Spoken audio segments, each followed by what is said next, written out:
History and Nature. The history of Paul Bogle. Artistic impression of Paul Bogle in Morant Bay, Jamaica.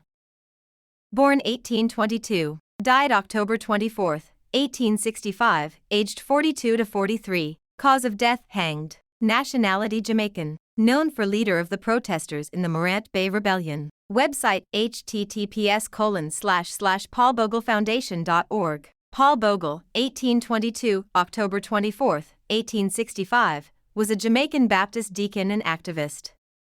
He is a national hero of Jamaica. He was a leader of the 1865 Morant Bay protesters, who marched for justice and fair treatment for all the people in Jamaica.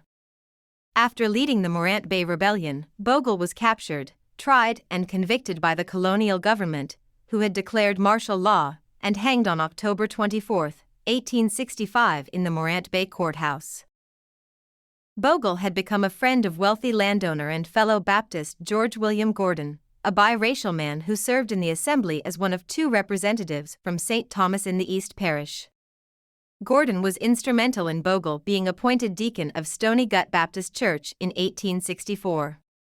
Conditions were hard for black peasants, due to social discrimination, flooding and crop failure, and epidemics. The required payment of poll taxes prevented most of them from voting. In August 1865, Gordon criticized the governor of Jamaica, Edward John Eyre, for sanctioning everything done by the higher class to the oppression of the Negroes.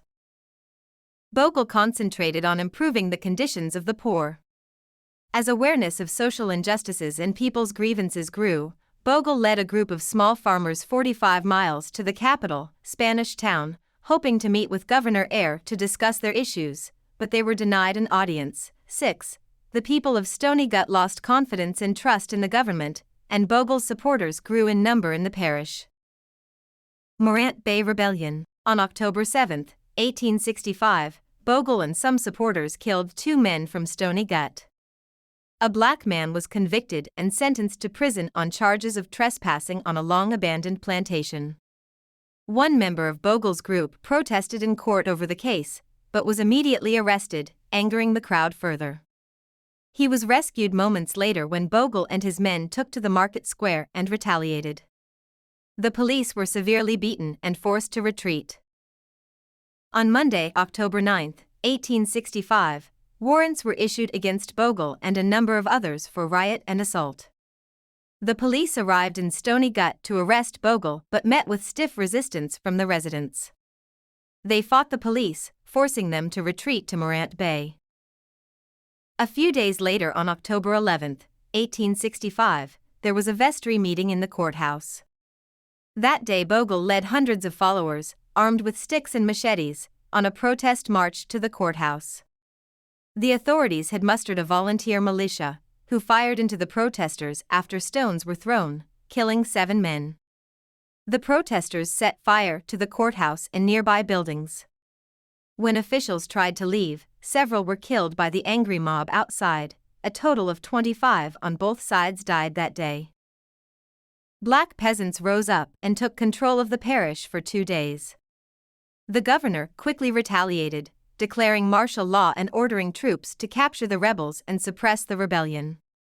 The troops destroyed Stony Gut and Bogle's chapel, killing more than 400 persons outright across the parish, including women and children. They arrested more than 300 persons, including Bogle. Jamaican Maroons from Moortown eventually captured Bogle and delivered him to the colonial government. 8. He was tried under martial law and quickly executed, as were many others. Others, including women and children, were brought back to Morant Bay to be tried under martial law. Gordon was convicted of conspiracy and hanged on October 23.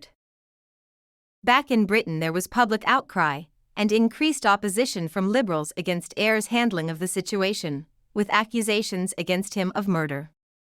Supporters praised the governor for acting quickly in the crisis to suppress a potentially larger rebellion.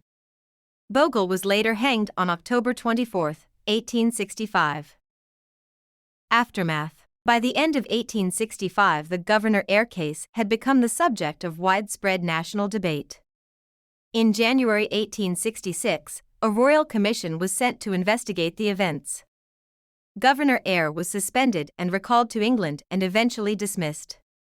The national government changed that of Jamaica.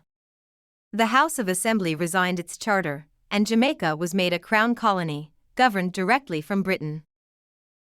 The Eyre controversy turned into a long and increasingly public issue, dividing well-known figures of the day. It may have contributed to the fall of the government. In 1866, John Stuart Mill set up and chaired the Jamaica Committee to examine the atrocities committed in Jamaica in the course of ending the rebellion. Thomas Carlyle set up a rival committee to defend Eyre. His supporters included John Ruskin, Charles Kingsley, Charles Dickens, and Alfred, Lord Tennyson. The Morant Bay Rebellion turned out to be one of the defining points in Jamaica's struggle for both political and economical enhancement. Bogle's demonstration ultimately achieved its objectives and paved the way for new attitudes.